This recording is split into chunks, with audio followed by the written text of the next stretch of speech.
اللہ رب العزت ارشاد فرماتے ہیں کہ اللہ تعالی نے زمین و آسمان کو، اللہ تعالی نے دن اور رات کو پیدا کیا، اور یہ جتنی چیزیں بھی اللہ تعالی نے دنیا میں پیدا کی، یہ تمام کی تمام چیزیں اللہ تعالی نے انسان کے لیے بنائیں۔ علماء کتابوں میں لکھتے ہیں کہ جب ایک انسان دنیا میں آتا ہے، انسان کے دنیا میں آنے اور جانے کی 4 حالتیں علماء نے لکھی۔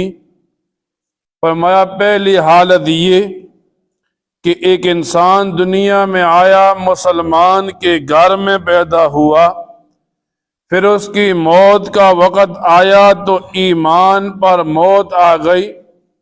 یہ آدمی دنیا آخرت کے لحاظ سے کامیاب انسان گنا جاتا ہے۔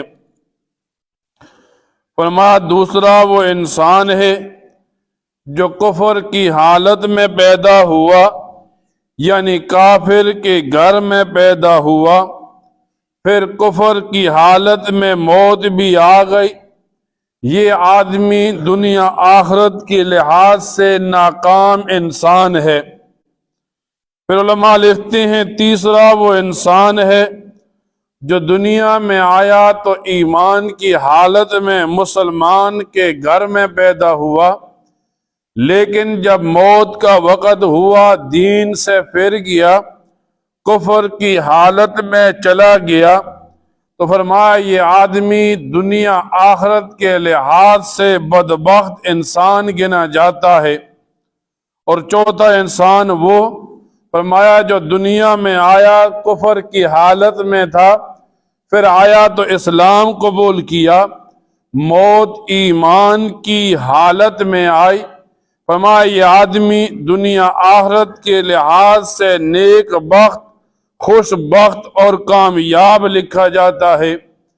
اللہ تعالی نے انسان کو دنیا میں اس لیے بھیجا ہے کہ یہ آدمی دنیا میں آ کر ان کاموں میں لگے جن کا حکم اللہ تعالی نے دیا۔